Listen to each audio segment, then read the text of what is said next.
So it's Monday the 11th of August, which is day 8 of the excavation, and as you can see the trench is getting increasingly deeper. We're very interested in the upper section, which are the older deposits, and at present the bones coming from those deposits, which include those of wildcat and red deer, suggest that they're Mesolithic in age, early Holocene.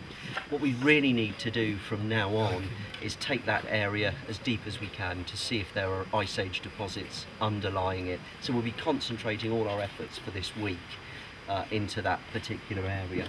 We have a possible hearth coming up a little closer to me in this middle section here, which possibly is of Bronze Age date. So really our objectives now, in the last few days, to throw all of our weight into the upper end of the trench and really establish if we've got good Ice Age archaeology there. We don't know how deep the deposits will be, of course. I think we'll probably have to go down at least another metre. We could probably go down another 2 in terms of health and safety. I don't think we'd be able to go any deeper, so I hope these deposits are between 1 and 2 metres.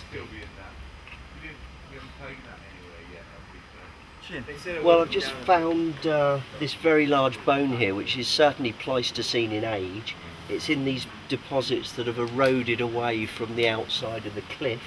They're of some antiquity, as we know, and it's the first major paleontological find that we've actually come up with this year. So you can see it's very large, something like 15 to 20 centimetres in length. It's of a large animal, and what I'm going to be doing now is just clearing these little stones on top of it so I can remove it safely. Amazing. Oh, it's very good. It's even got stalactite on it. Oh, fabulous. First time that's been seen for at least 10,000 years, probably a lot longer.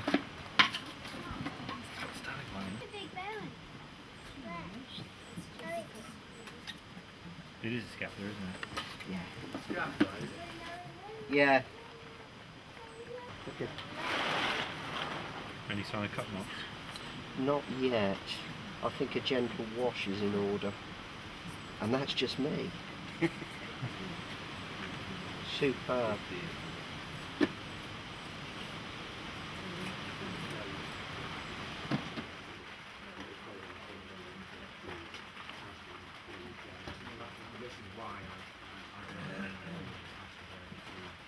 Well, this is the first image that was found in the cave, and the first image from the Ice Age of Britain. It's 13,000 years old. It's Magdalenian, and a team including Dr. Paul Barn and Dr. Paul Pettit came looking for art. They stopped off at Creswell Crags, and this was one of the first places they looked, and they found it. And you can just make out very shallow engraving.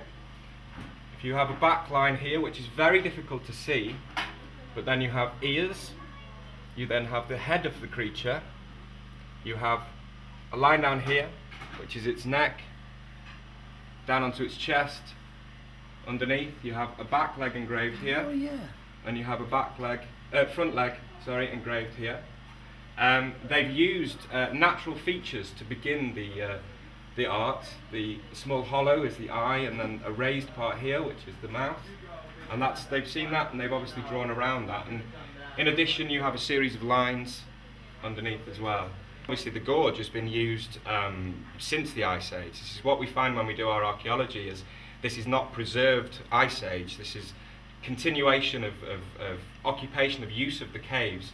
And obviously, in the modern period, you have a lot of graffiti on the walls. You can see the most dominant thing before you get your eye in and see the art is the graffiti all over it.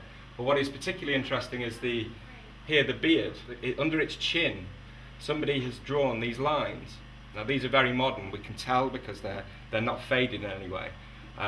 Probably in the last 50 years. And we think the reason they've drawn these lines is that they've seen the animal and they've presumed it's a goat. And so what they've done is they've drawn a beard on the goat. Yeah, this is not the only image at Creswell.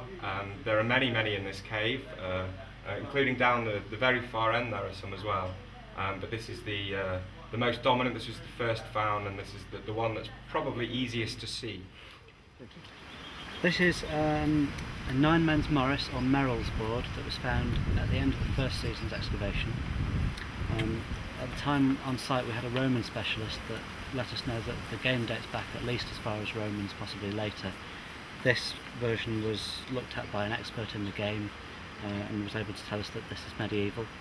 The game itself, you can still find the rules today. We printed off some when we were there and had a go. Our board is unique in that it has this central panel which could possibly have been an attempt to test the stone for its usability as a game board, but we don't really know.